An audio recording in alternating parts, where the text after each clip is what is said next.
Hey everyone, so today in this video I'm going to show you how to configure SD-WAN on a Fortinet firewall. So we are going to use this topology, right? So particular this section we are going to use.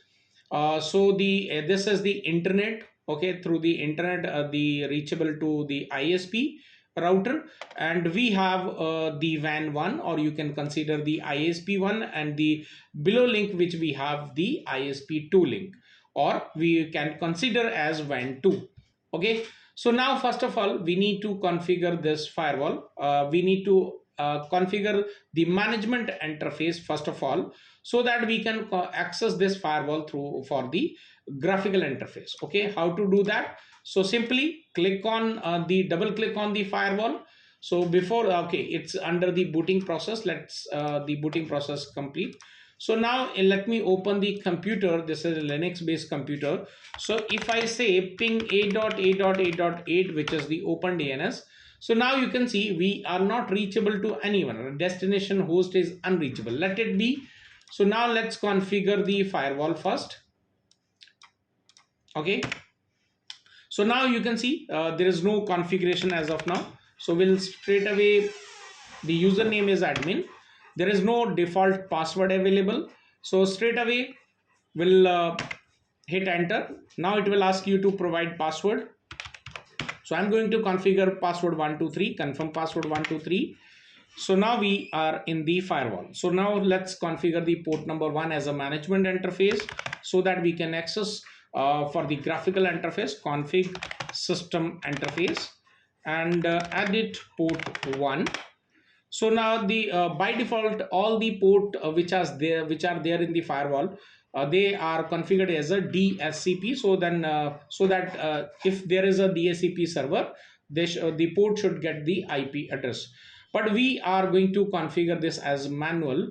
So let me configure a set mode as static, so that every time we will configure, the IP remains same. So now we will configure the IP, set IP, which is 11.0.0.10/8, which is a class A classful IP address. By default, there is no digital certificate available in the firewall, so we are not able to access this firewall as a graphically. So that's why we need to we need to use the protocol HTTP. So for that, we need to set the command allow access HTTP, enter. Now type end, so that you can configure, save the configurations. So now we have configured the management interface. Let me access through that particular IP address. We have just configured. It will take some time. Okay, so in case it take a lot of time, what you can do is you can type the HTTP protocol like this. So now you can see we have the login ID and password. Let me log into it straight away. So you can configure the host name whatever you want. I'm leaving it because we are just doing a practical for the SD-WAN, so I'm not considering. Simply straight away go to the network.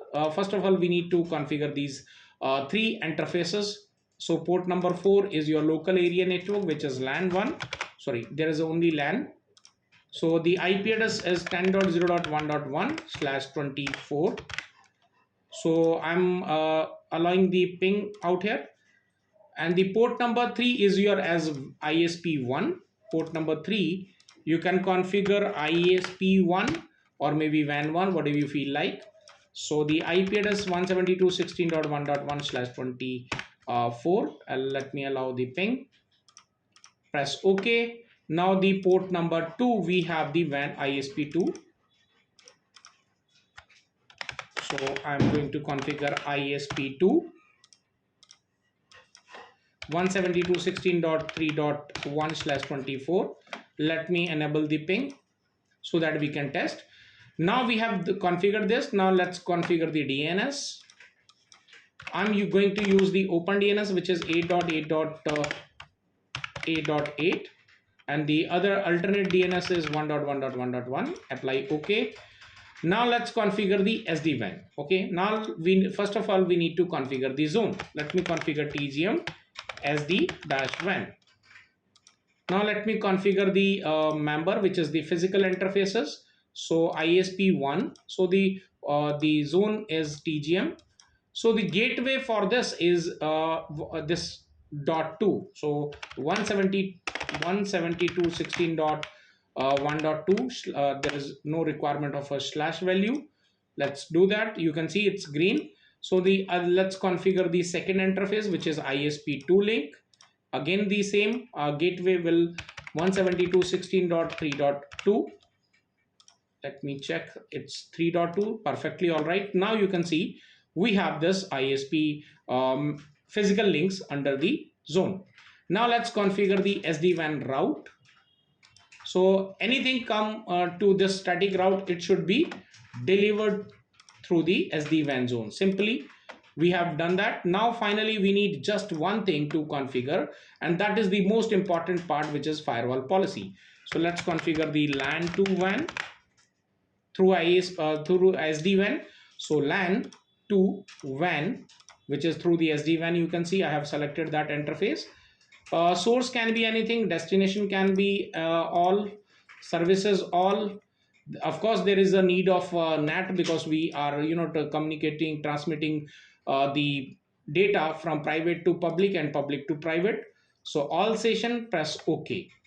I think we are done with the configuration. Let us see. So now you can see the moment we have created the firewall policy and communication, all the configuration is perfect. So now you can see earlier this PC is not reachable to internet, but now you can see we have the reply from the internet, the open DNS, right? So which means the internet access we have on this PC too, and of course any PC you can use that.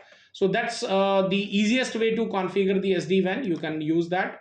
If you think there are a lot of other things are available, you can see under the SD-WAN there is a SD-WAN rule. There is a performance SLA. What are these SLA and what are the SD-WAN rule? Definitely we are going to cover in future upcoming videos. So for this video, that's all. If you like the concept, if you like the configuration, do not forget to subscribe the channel. And definitely I would request to press the bell icon also, so that every time I upload video you will get notified. That's all for this video. See you in the next video. Till then, stay safe. Goodbye.